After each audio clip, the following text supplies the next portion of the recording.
पापड़ बनीने तैयार थई जशे। तमे जोई शको छो। जो आ मेंदाना लोटना पापड़ केवा सरस बनी जशे। हालो गाय जय माताजी बधाईने। आपणे बनाववाना छे जो मेंदाना लोटना पापड़। जो आ मेंदानो लोट छे। जो आ मेंदानो लोट छे। जो पेला नाखवानुं पाणी आपणे आमां नाखी दीधुं छे पाणी। आपणे किला लोटना बनाववाना छे એટલે એક હારે હદડિયું કરી વાળવી બધું। જો આ મીઠું છે, સ્વાદ પ્રમાણે મીઠું નાખવાનું। આ મીઠું છે અને આ છે આપણા અજમા। જો તમે જોઈ શકો છો આ અજમા છે। હવે એમાં નાખી દેવી મેંદાનો લોટ।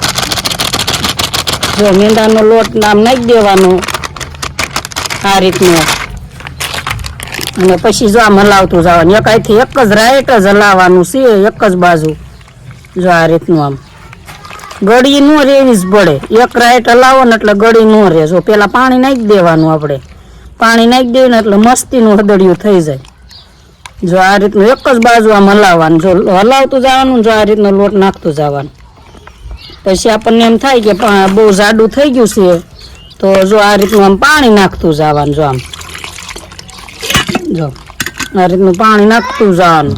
અને આપણે બનાવી છીએ જાજુ એકારે હદડિયું। હું વારી ફેર ન બનાવવું પડે, કિલા લોટનું બનાવી નાખ્યું એક જ હારે થઈ ગયું છે। જો હવે એમાં ગળી નથી, આપણે નાખી દેવી આ ફૂલસોડા। જો આ રીતના ફૂલસોડા નાખી દેવાના, મિક્સ કરી વાળવાનું આ રીતનું। જો અને આ રીતનું થઈ જવું પડે હદડિયું। જો આ બહુ જાડું નહીં અને બહુ પાતળું નહીં, અને એ ગળી રેવી જ ન પડે। જો આપણું હદડિયામાં આપણે અજમા નાખ્યા હતા, મીઠું નાખ્યું હતું અને ફૂલસોડા। પછી જો આ રીતના આમ તલ હતા નાખી દેવાના। તલ નાખો એટલે આમ મસ્ત થાય એમ પાપડ। જો આ રીતના આમ તલ નાખી દેવાના, મિક્સ કરી વાળવાના તલ। આપણે મૂકી દીધું છે પાણી। આપણું પાણી જો થઈ ગયું છે, એમાં નાખી દેવાના 2 લીંબુના ફાડિયા, એટલે આપણી તવી રહી ને એ કાળી ન પડે। પછી છે ને જો આ રીતનું આમ હલાવીને એટલું જ નાખવાનું, એક જ ચમચો। પછી જો આ રીતનું આમ કરી વાળવાનું। જો આમ તમે કાંઈ ન ફેરવો ને તોય તમારે પાપડ થઈ જાય। જો આ રીતનું આમ કરી નાખવાનું હદડિયું, બસ જો એટલું જ ઢીલું રાખવાનું। પછી જો આ રીતનું આમ મૂકી દેવાનું। જો આ રીતનું આમ મૂકી દેવાનું।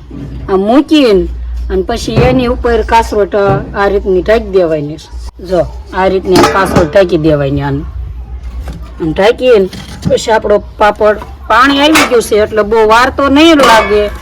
અને કાગળ જો આ રીતનો જ તેલ સોપડી અને આ કાગળ આ રીતનો જ રાખવાનો છે, પછી એને કાઢવાનો નથી। આ કાગળ કાઢવાનો નહીં, આપણો પાપડ બની જાય ને તોય નહીં કાઢવાનો। એટલે પાપડ આમ ખાલી એની ઉપરથી ને તેલ સોપડીને એ રીતનું કરી વાળવું। પછી જો આ રીતની બીજી ડીશ આમ તૈયાર કરી વાળવાની, એ આપણે થાય એ ડીશ। એટલે જો આ રીતની બીજી ડીશ કરી વાળવાની। જો આમ એટલે આપણો પાપડ એકદમ સરસ બને। જો આ રીતની બીજી ડીશ તૈયાર કરીને આપણે આ રીતની અહીં મૂકી દેવાની। ઓલી ડીશ થાય એટલે એ રીતની પછી લઈ લેવાની। અને જો આપણે જોઈ આપણો પાપડ બની ગયો છે। જુઓ જો આ રીતનો પાપડ બની જાય પછી જો આ રીતનું લઈ લેવાનું। જો આમ પછી જો આમ મૂકી દેવાના અહીંયા ઘડીક એને થવા દેવાનું। આ બીજી ડીશ મૂકવી છે આપણે। જો તમે જોઈ શકો છો આ રીતની બીજી ડીશ મૂકી દેવાની। પછી જો આ રીતનું પાછું ઢાંકી દેવાનું। 3-4 ડીશો આ રીતની રાખવાની એટલે આપણા પાપડ જલ્દી બને। જો આમ જો આ રીતની આમ ડીશ તૈયાર જ કરી જ વાળવાની। જો આ પાપડ બની ગયો ને એને જો આ રીતનો આમ ઉખાડી લેવાનો। કાગળ નહીં ઉખાડવાનો નહીં તમારે, ખાલી પાપડ જ ઉખાડવાનો છે। જો આ રીતનો આમ પાપડ મૂકી દેવાનો। કેવો સરસ બન્યો છે આપણો પાપડ। આ રીતના બધા પાપડ બનાવવાના છે। જો આપણો પાપડ આ બીજો હોતન બની ગયો છે। જો પછી આ સાકુથી મદદથી જો આ રીતનો એક બાજુ હાથમાં ગાભો રાખવાનો એટલે આપણને છે ને વરાળ નો આવે હાથમાં। અને જો આ રીતનો આમ જો આ રીતનો જ ઉખાડવાનો। કાગળ ઉખાડવાનો નહીં, તમારે જલ્દી ઉખડી જાય। કાગળ નહીં ઉખાડવાનો, પાપડ જો આ રીતના મૂકી દેવાનો તમારે। જો આ રીતના પાપડ બને, કેવા સરસ આપણા પાપડ બન્યા છે।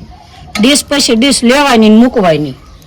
પાપડ બનીને તૈયાર થઈ જશે। તમે જોઈ શકો છો। જો આ મેંદાના લોટના પાપડ કેવા સરસ બની ગયા છે।